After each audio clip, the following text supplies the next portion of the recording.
So unfortunately, I had error in my equipment. My camera decided to freeze up, so this isn't exactly a proper unboxing as I've already opened up the boxes. But I will give my initial impressions in that the Endless Summer Edition that came out in the States, while it's not as awesome as the New Deluxe version that came out in Japan, the US did not get screwed over at all. We got an awesome freaking edition. So you got, you know, the silvery box here, and there's just a ton of stuff in it. It felt very heavy to open, and when opening it, there was a lot more than just the game box, because it came with a CD. Oh wait, it came with 2 CDs. That when you look at the back, it has all 70 tracks from the game, which is, if not identical to, it's certainly comparable to the Japanese edition. It came with, in the game box itself, notice that it has a reversible slip cover. So this is what you have on the outside when you first get it, but when you open it up, you can have that on the back instead of the stuff with the text, which I think is really, really nice to have the option of doing that. In addition, rather than the garbage manuals that you normally see coming in games, it came with this mini manual. So you got pictures of all the characters. It even tells you who the seiyuu are, the character voice actors are, controls, strategies, stuff like that.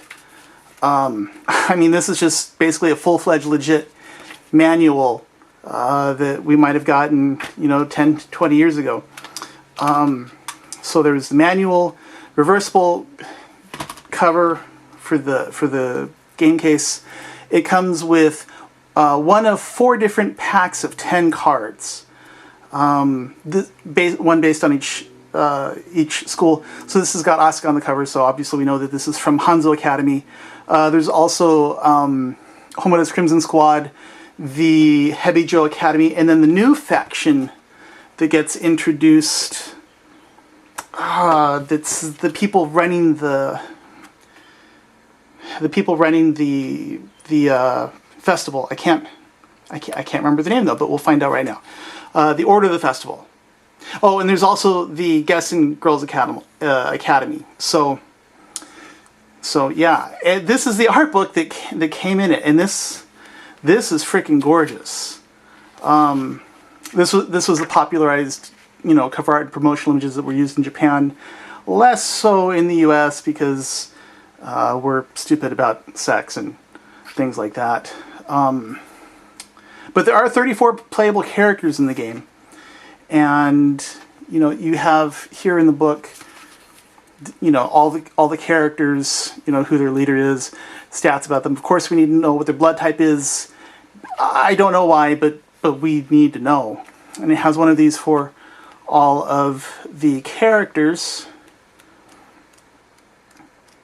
And then after this, because this is a 108-page book and they're only spending 2 pages on each character, we have some scandalous images for each of the you know, different scenes. It's my understanding that the game does not really tell you anything about the backstory of the girls or the schools or what's going on. So, I mean, just as a primer, if you don't know, there were originally just the 2 schools. So you have like Hikagi. She's from what is now Homura's Crimson Squad. Homura, hopefully being the first one. Here we go. They came from Hebijo Academy, which were supposedly the evil shinobi. And then you had the Hanzo School, which was pretty much led by Asuka. And they fought and did whatever. And then as the stories went on, Homura left and formed her own squad, obviously, and broke away from Hebijo, who got their own girls, you know, new girls. And then Gessen Academy came up. It's now here at the front. And then now they're going to a summer festival that's run by the overseers of the festival. And like none of this is explained. And from what I understand, they say, go ahead and watch the OVA. Well, you get the OVA for free on the Japanese game, but you can't actually watch it unless you're in Japan, which is a little bit frustrating. I haven't found anywhere to get it online stateside legally. But all that being aside, it is a fun little brawler game.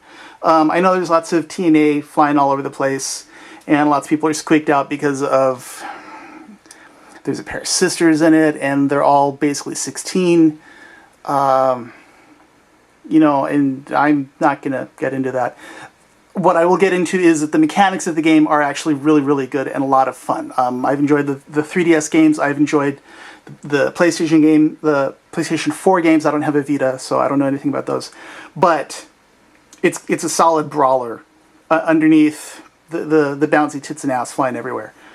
So if TNA is a problem for you, don't get the game. If you like just fighting brawlers, get the game because it's a lot of fun. And I am super happy that these guys, XSEED, brought over such a great package to the US because for Senran Kagura Burst, which was the first 3DS game that came over, it was very disappointing. I mean, we only got a digital release, and then we got the Double D edition for Crimson. I can't remember the name of the second game. I'm sorry. That actually got a physical release, and it was very lackluster by comparison. But this Endless Summer edition that came out in the US, and I believe also in the EU, is really great. Again, we got cards. Sadly, this is random, so you're not going to get the whole set unless you buy them off of eBay or whatever. A really thick art book with... I like the art style. I mean, it's just typical anime, but it's fine. If you like it, you don't. Either way, it's a very nice plus. 70 tracks, 2 CDs, awesome soundtrack. Not this typical bullshit that you get like from Atlas, where you got 5 tracks on a CD and it's called good. Inside the game case, it actually came with a manual. Also, the game case has a reversible cover. This is fucking bitch, and this is how all video games, in those edition, like first run or premiere editions should come out. And XSEED did an awesome job bringing over the game.